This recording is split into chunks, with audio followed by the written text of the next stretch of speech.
Welcome back, dear friends, once again at Lit ECT YouTube channel, the one-stop destination for English learning resources. दोस्तों, आज का जो हमारा video है, it is on the path-breaking essay Irony as a Principle of Structure by Cleanth Brooks. तो दोस्तों start करते हैं आज का video. First of all, let's have a brief introduction of the essayist. Cleanth Brooks was one of the most significant and influential American critics of the 20th century. In fact, Cleanth Brooks, along with some of his colleagues, he was the founding figure. He started the theory or the practice, rather we should call it practice of new criticism. New criticism, a movement. It is a movement that tried to teach students of literature how to read literature, and it revolutionized, इसने एक बिल्कुल change कर दिया the study of literature in academic institution, the technique of reading literature, the technique of interpreting literature. Now, his work fundamentally changed how literature was taught and read and analyzed in universities.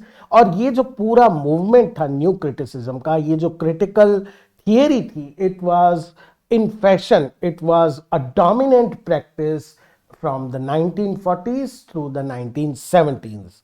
बाद में gradually decline हुआ इसका, but for Dooj 2 or 3 decades its principles, its practice largely influenced all the academic circles related with the study of literature.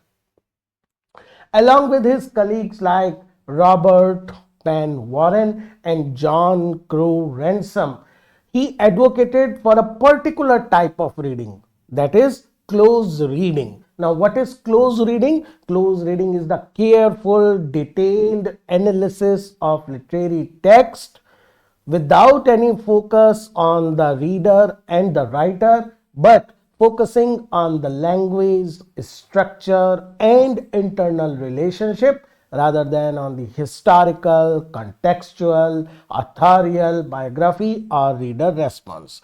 So, new criticism is basically a critical tool, a critical practice जो हमें बताती है how should we read literature, what to ignore, एक text को पढ़ते वक्त किन किन चीजों को साइडलाइन या इग्नोर करना चाहिए, and where to put our critical lens, किन चीजों पर हमें फोकस करना चाहिए.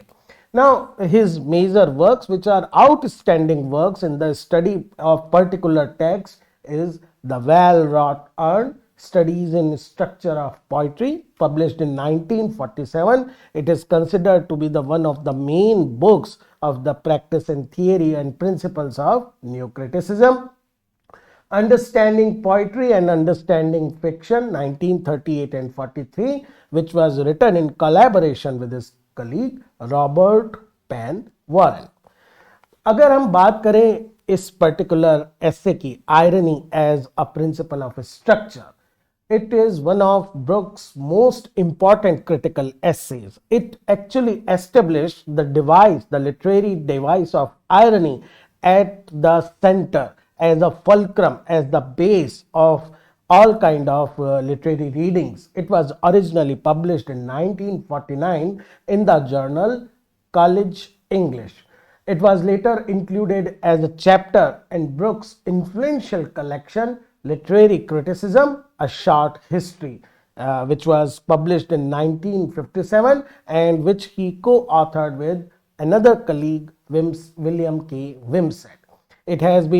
This essay has been widely anthologized in collections of literary criticism because of its given importance to the device of irony. Now, the central argument of the essay is that irony, generally जो हम मान के चलते हैं, अ rhetorical device, a device to persuade, convince, satirize, or some occasionally technique used by certain poets. Rather than that, Brooks argues that irony is the fundamental structural principle जो organize करता है, जो unifies करता है successful poems को. Means behind any successful poem, the fulcrum, the base, the central device is that of irony. This is the argument of Brooks. And that is why Brooks challenges the common understanding of irony. Generally, irony को हम define करते हैं saying one thing and meaning another. And ठीक है, थोड़ा सा detail में कुछ लोग circumstantial irony, dramatic irony, इस तरह की बात करते हैं, but basically the meaning is always the same, that a kind of gap between what is said, what is shown, and what actually there is the difference or the reversal of the apparent and the actual.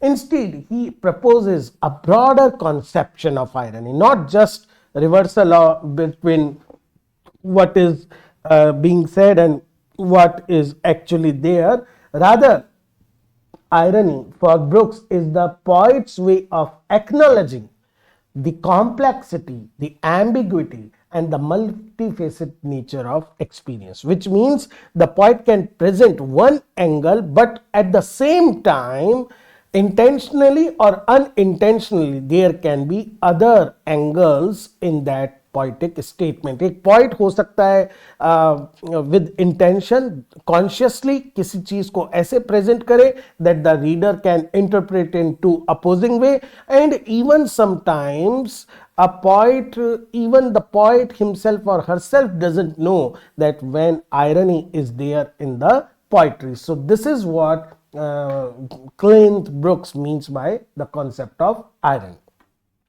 तो चलिए critical summary start करते हैं. Brooks begins the essay by pointing out that modern poetry can be described as a renewed focus on using metaphors and its complete dedication to metaphorical expression.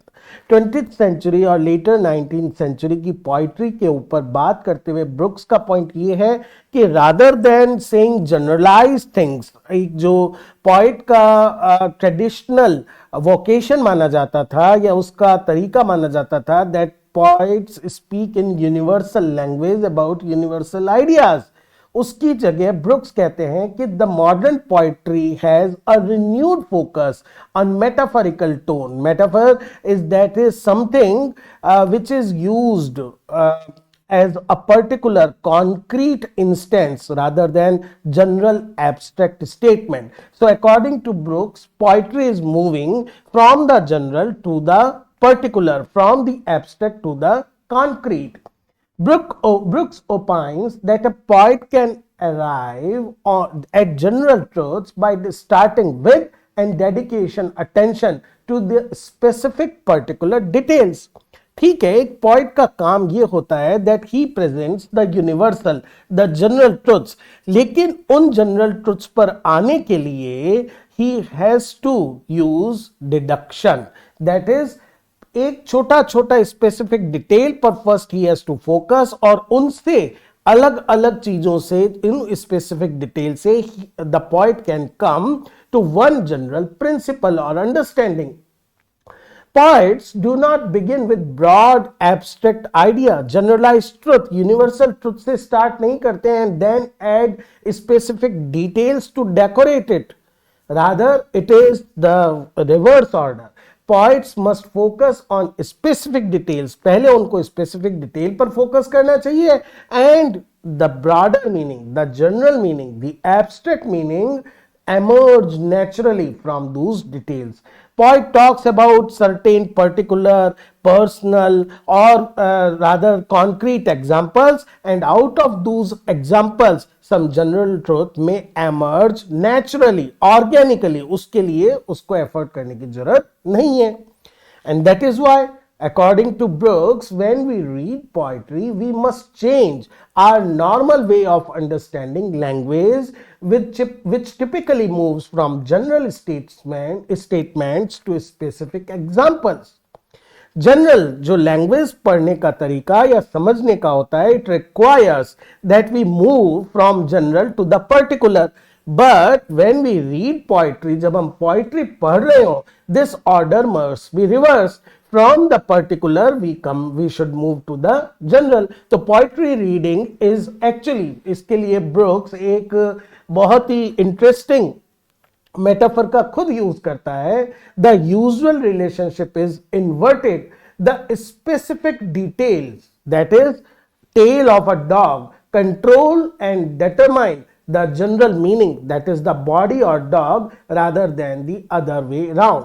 Generally हम देखते हैं the dog wags the tail. जो dog है, जो body है, वो main है और जो टेल है वो स्पेसिफिक है. तो कंट्रोल किसके हाथ में है? डॉग के हाथ में. उससे वो अपने एक पर्टिकुलर स्पेसिफिक टेल को मूव कर रहा है. But according to Brooks in poetry it is other way around. पहले टेल जो है वो वैग हो रही है और वो बॉडी को कंट्रोल कर रही है. By this interesting analogy, by this interesting comparison, Brooks highlights how poetry works quite opposite to the general function of language. There, from general, we arrive to the particular. In poetry, from particular, we arrive to the general. Now, more accurately, the concrete details function like a kite's tail, which is essential for the kite's flight and make it more than just a piece of paper drifting aimlessly. वही tell की analogy को और refine करते हुए brooks ये कहते हैं the body of the kite is like a general statement, and नीचे जो छोटी सी वो टेल होती है that is like the concrete fact और अ पर्टिकुलर एग्जाम्पल और अ मेटाफर. होना ये चाहिए कि दैट इज द काइट जो है वो उस टेल जो है वो बेसिकली क्या है, लगता है ऐसे कि एक एडिशनल डिटेल है, but actually it is because of that tail जिसकी वजह से kite is able to fly in the sky. अगर वो टेल नहीं होगी जो उसको रेगुलेट करेगी, kite will be just a piece of paper without a particular movement. It will drift aimlessly. So this analogy is actually a very interesting one. Kite's tail appears to contradict the kite's purpose. क्यों? क्योंकि kite का purpose होता है to rise high. तो जो चीज जितनी light होगी वो उतना ज्यादा राइज करेगी. But this tail adds weight to something design to fly upward. तो पर्पस ये होना चाहिए कि काइट का वेट कम से कम हो, लेकिन टेल जो है वो उसके एड को क्या कर रही है, वेट को ऐड कर रही है. तो पर्पस को वो कॉन्ट्राडिक्ट कर रही है. But actually it is the navigator. इसी की वजह से काइट नेविगेट करती है. Similarly if we talk about poetry, the concrete detail, वो concrete detail जो एक poet use करता है वो basically क्या होता है, against होता है जो principle है expressing the universal truth. ये मानकर चला जाता है कि the purpose of poetry is to express general और universal truth. तो उसके अंदर अगर पर्टिकुलर डिटेल्स ऐड किए जाएंगे, what will they do? They will encumber, वो भारी कर देंगे, वो उस मैसेज को थोड़ा सा और एम्बिगुअस कर देंगे और हेजी कर देंगे. But so the question arises, if a poet has a message to convey, अगर पोएट को एक मैसेज ही कन्वे करना है, so why doesn't he simply state it clearly and directly? मतलब why use a metaphor? Why use a particular concrete detail? Why does the poet choose to express his meaning only through metaphorical language? ये तो एक तरह का risk हुआ. ये तो जो काइट की बॉडी है उसके अंदर क्या ऐड करना हुआ, एक भारी टेल को ऐड करना हुआ. By using metaphors, the poet takes the risk, the chance his meaning will be expressed incompletely, unclearly, perhaps not communicated at all. हो सकता है जो रीडर है वो ग्रेस्प ही नहीं कर पाए उस मेटाफर का. हो सकता है जो इंटेंडेड मैसेज है वो मेटाफर के अंदर ही लिमिटेड रह जाए. तो ये तो एक बहुत बड़ा रिस्क हुआ. तो जो मैसेज, जो यूनिवर्सल मैसेज पॉइंट कन्वे करना चाह रहा है, that message may remain hidden, may get incomplete. So this is a risk in using metaphorical language. Then why a poet uses metaphor? Then Brooks makes it clear that this risk is necessary because a direct abstract statement removes the work from the necessary qualities of true poetry. तब poetry और बाकी जो normal statements हैं उनमें difference ही क्या रह जाएगा? ये एक्चुअली जो मेटाफोरिकल लैंग्वेज है वही पोइट्री की क्विंटेसेंशियल क्वालिटी है. Using metaphors suggests that the poet employs an indirect approach rather than the stating the theme explicitly. जैसा एमिली डिकिंसन ने tell all the truth but tell it slantly में कहा है, similarly क्लींथ brooks भी ये बात कहते हैं कि पोइट की जो अप्रोच है it is different from a philosopher, from a general wise sage person जो किसी चीज को डायरेक्टली बताता है, rather than poet takes the route which is indirect, वो किसी चीज को एक्सप्लिसिटली नहीं बताता है. Because a poem is not but at the same time, अब यहां पर ये क्या कह रहा है? It is just not a heap of poetic devices, a group of attractive or poetic images.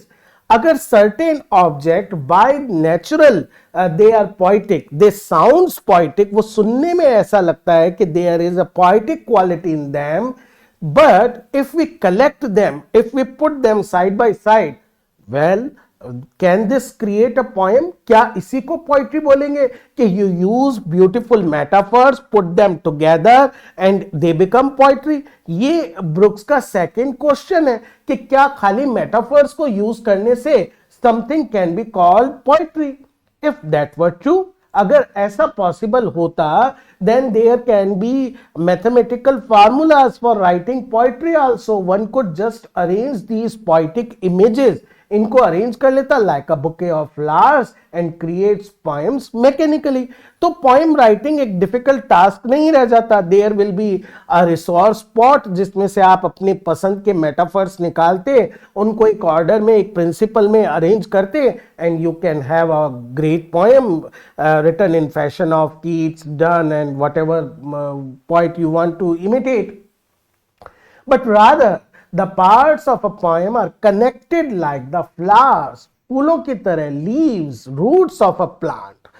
The beauty of a poem comes from the entire organism working together, requires all parts, the obvious on the surface elements and the less visible supporting structure to function properly. Just like a living organism, जैसे एक plant होता है जिसके सारे अलग अलग parts एक साथ काम करते हैं. Some are visible but there are roots of a plant जो हमारे को visible नहीं है but it holds the plant together. Similarly, एक पोएम के अंदर कुछ एलिमेंट्स रीडर को सामने विजिबल होते हैं, कुछ ऑब्वियस होते हैं, but there is an invisible bonding between all those elements which can not be used mechanically. तभी जाकर एक पोएम का काम करती है.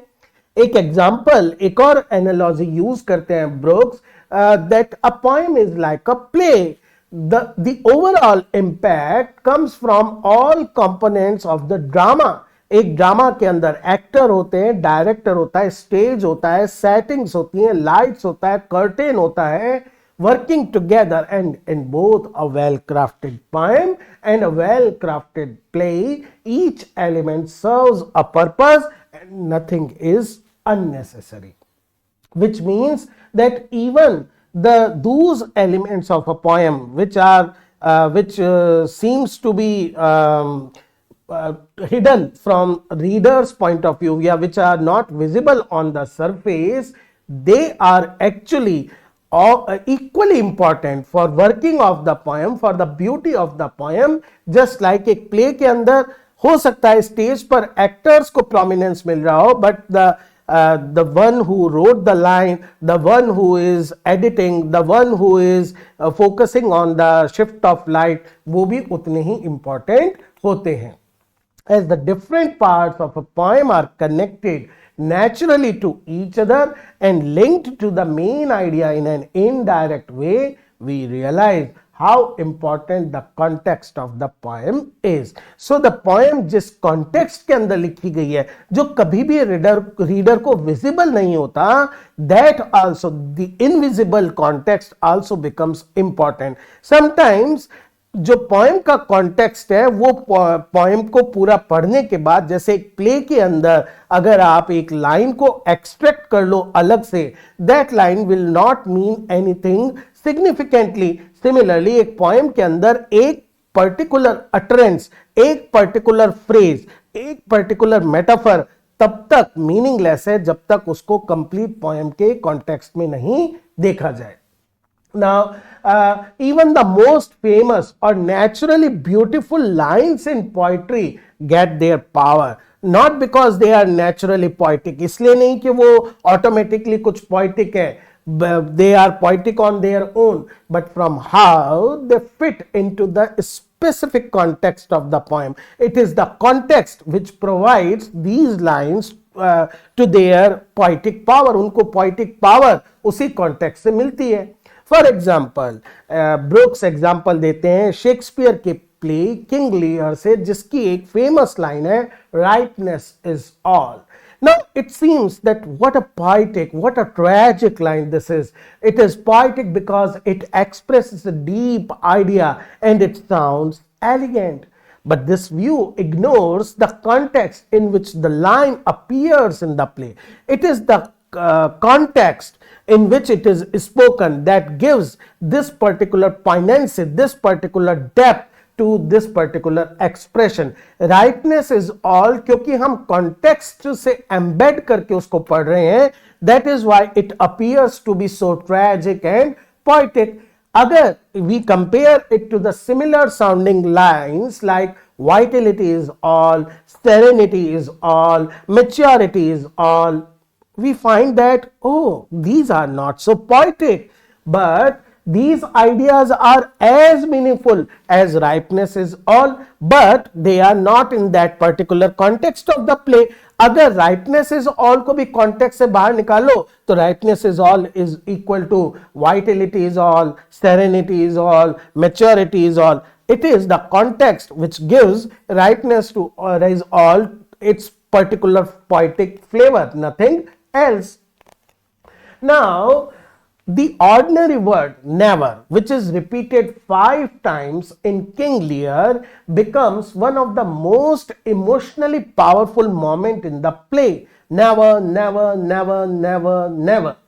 This now it is a single word, it is repeated 5 times. अगर आप context से बाहर निकालकर इसको 5 या 10 बार repeat कर लो, it will not make any sense. This emotional power, it comes entirely from the context that surrounds it, nothing else. So the context is basically the device that drive a particular phrase poetically.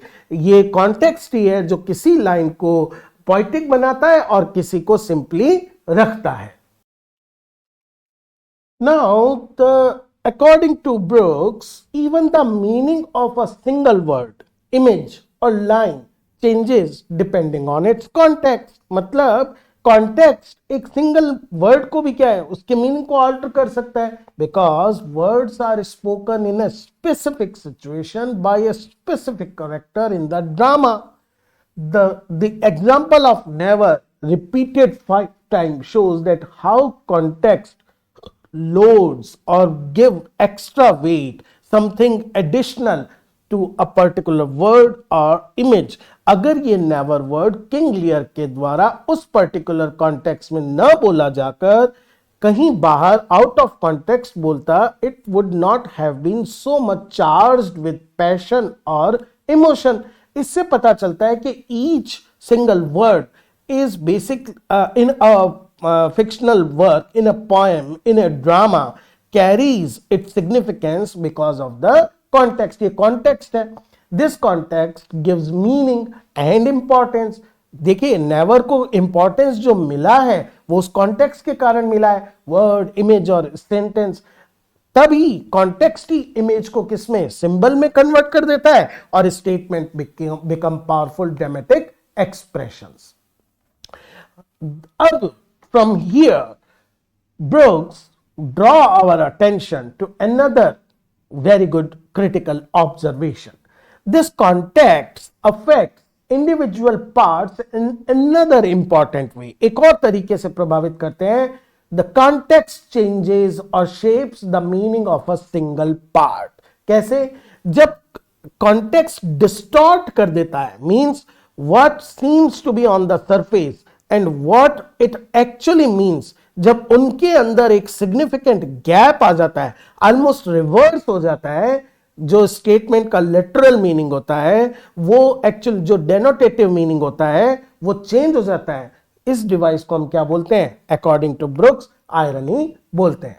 For example, A common life example, this is a fine state of affairs. When it is said during a promotion, it means it has a literal meaning that the speaker is a happy person, but if it is spoken during a disaster, it actually means a totally the opposite of the literal words. It is sarcasm, a basic form of irony.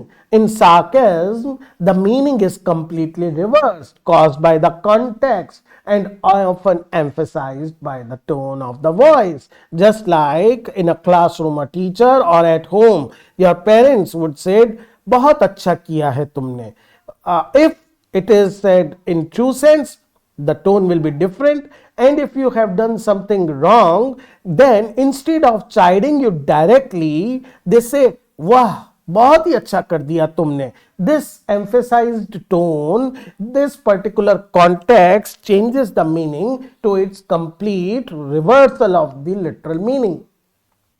A sense of irony can be created just through the careful arrangements of the context. किस तरह से आपने simple statement की जगह interrogative statement use कर लिया.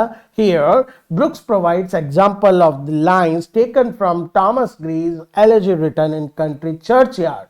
Clear example: can a storied urn or animated bust back to its mansion call the fleeting breath? Can honor's voice provoke the silent dust, or flattery soothe the dull cold ear of death?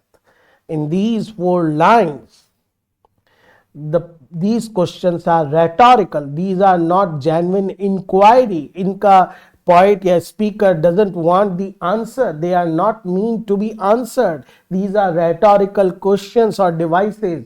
Actually, the answer is already suggested when the poet uses images like breath as temporary, death's ear as lifeless, which means that no one who has died can come back to the life. There is no way that this process can be reversed. The lines look like questions, but they are not actually question. They are written so that they are not the real question. They are the statement of impossibility, which is a case of irony, because what the poet is doing, he is asking you question. So in normal context, it seems he wants to know from you, but in these lines, it is clear he doesn't want to know something from you. He wants to tell something to you. इसका reverse order हो गया. So it is basically a case of irony. These are the simple cases of irony. And even on this level, a greater amount, this simple amount of irony is very simple to be detected. उसको easily क्या कर सकते हैं हम detect कर सकते हैं. Many poems of Thomas Hardy, A.E. Houseman, they display irony that is just as clear and explicit, where it is very easy to detect irony. It can be seen in lot of poems. उसके लिए हमें deep delve करने की जरूरत नहीं है. But to help prevent the readers from thinking that irony only means bitter or cynical humor, just like in lines of Thomas Gray, irony, even in its traditionally understood form, there are so many different types: tragic irony, self-irony, playful irony, cleverly teasing irony, mocking irony, gentle irony, and others. So, lot of cases, it is not just sarcasm. There are different forms of ironies which is found in traditional literature. Brooks asks, Is it possible? क्या ऐसा हो सकता है that there is no irony in any poetic statement? It lacks completely a statement that is not influenced or altered by the surrounding context. There is no distortion. क्या बिल्कुल plain statement हो सकता है? Brooks says we can provide examples from the field of science and maths, such as 2 plus 2 equals 4 or any Pythagorean theorem. So the meaning of these statements remains unchanged regardless of the context. यहां पर हम कह सकते हैं scientific या mathematical जो equations हैं, जो स्टेटमेंट्स हैं, they lack irony. There is no layer, other layer of the meaning. These statements and their words have only one literal meaning and there is no additional association, there is no confusion, there is no ambiguity. अगर कोई imaginative mind का भी है जो कोशिश करना चाहे 2 plus 2 के साथ कुछ ऐड करना चाहे, those association would be irrelevant in the mathematical context because they do not contribute what the mathematical statement actually means. तो वहां तो हम ये कह सकते हैं they are aloof from ironical attachment association. But the same line, if it is used by a poet, 2 plus 2 makes equals 4, जैसे ही एक पोइम के अंदर यूज होती है, we are at liberty to add association to this particular statement. Now, connotations play a crucial role in poetry and greatly contribute to the overall meaning that forms the poem. A poem can never have one denotative literal meaning. Brooks also argues that poems never include purely abstract statement.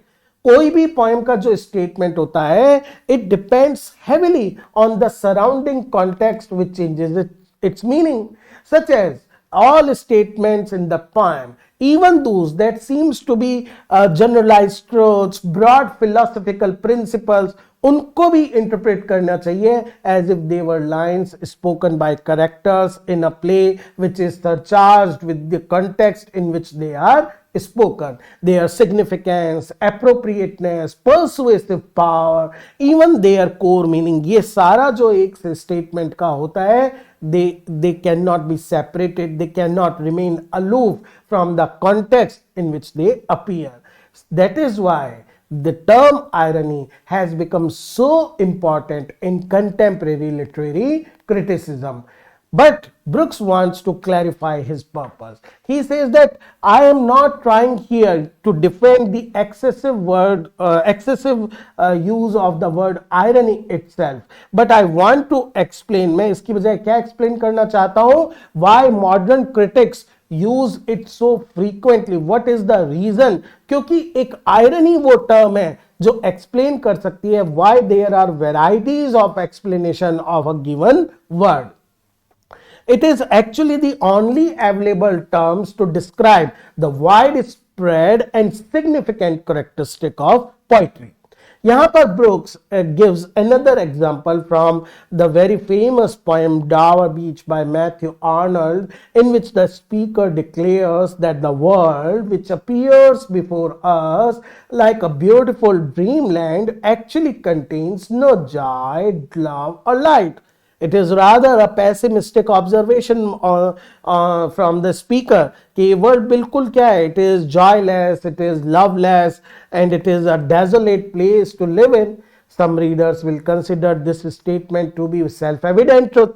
जो like-minded person है, those who are pessimistic or cynic, they will say like a protagonist in Hemingway's novel that he would use the prose, he would use a statement, but he will express the same idea that it is not a world where one should aspire to live. There is nothing which this world offers to us.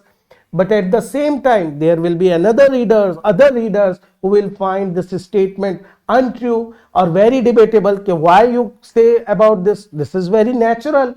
So in any case, if we attempt to prove if this statement is true or false, which is philosophical statement, we will raise complex philosophical questions about human beings, humanity, existence, happiness, and in the process we will move away from understanding the poem itself. Poem से परे जाकर हम बात करने लगेंगे humanity का। Now, according to Brooks, these lines should be evaluated within the poem's context. The speaker stands next to his beloved, gazing through the window on the sea, hearing the retreating sound of the tide. उस context के अंदर ये particular lines जो हैं, they are good or bad. This is the only thing we should consider. The validity of the statement and of the poem that contains it cannot be confirmed by the votes from those who are not poets, like sociologists, like scientific panels or philosophical assemblies. They will we can vote on whether we should use democracy as government system, whether we should allow people under 18 to vote. This can be done by voting, but not, we cannot judge any statement, any line from a poem, that whether it is good or bad, whether it is true or false on this particular basis. So the next question arises, how do we determine whether the statement is appropriate according to the poem or or is it value, or is it some valuable thing? So Brooks suggests that we should use T.S. Eliot's criterion.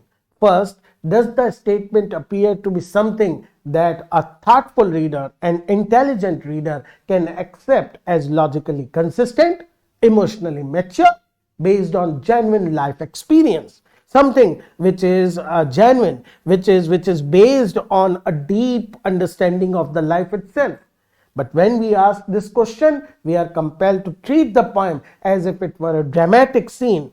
Just like we understand a drama, the whole context is taken into the understanding. Similarly, the whole poem in which the statement is situated should be gone through. उसको अच्छे से समझना चाहिए. We must also ask some additional questions. Does the speaker appear to be swept away by the feeling? Is the speaker in particular philosophical state of mind? Does he seem to present the situation in overly simple way? क्या एक particular incident से एक generalized truth निकाला गया है? Or conversely, does he achieve a sense of emotional distance and impartiality? He becomes a philosopher जो बहुत ही understanding के साथ एक concept present कर रहा है. So we must ask if these statements emerge naturally from the context, from the surrounding. It takes into account the complexities of that situation.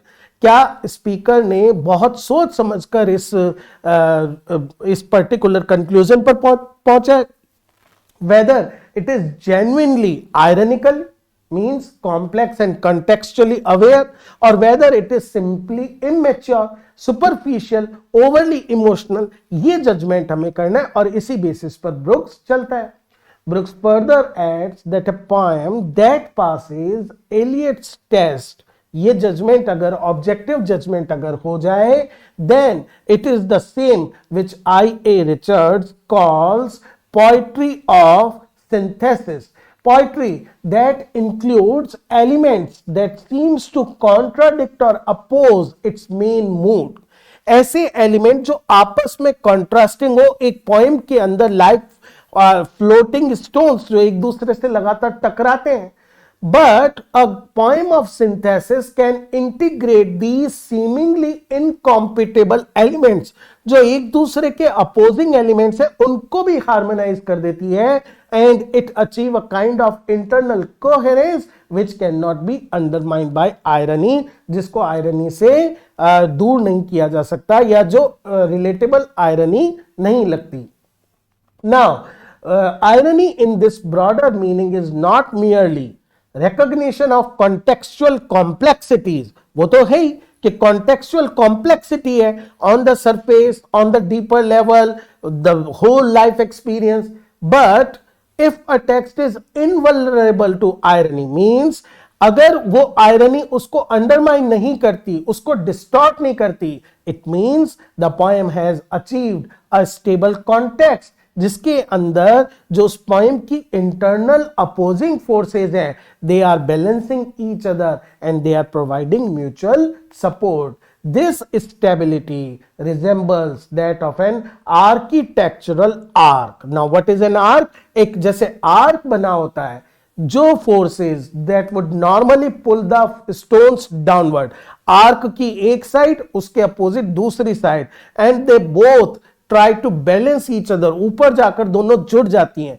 Similarly, poem के अंदर conflicting ideas, अपोजिंग फोर्सेस जो ऊपर होते हैं, naturally क्या होना चाहिए कि वो स्टोन्स ग्रेविटेशनल फोर्स के कारण नीचे गिर जाने चाहिए, लेकिन एक्चुअली ये अपोजिंग फोर्सेस एक दूसरे को इस तरह से म्यूचुअली सपोर्ट करती हैं, तो they pressurize each other, pushing against each other, they create something coherent, they create something that is in balance and produce stability. This is the point which Brooks tries to drive home.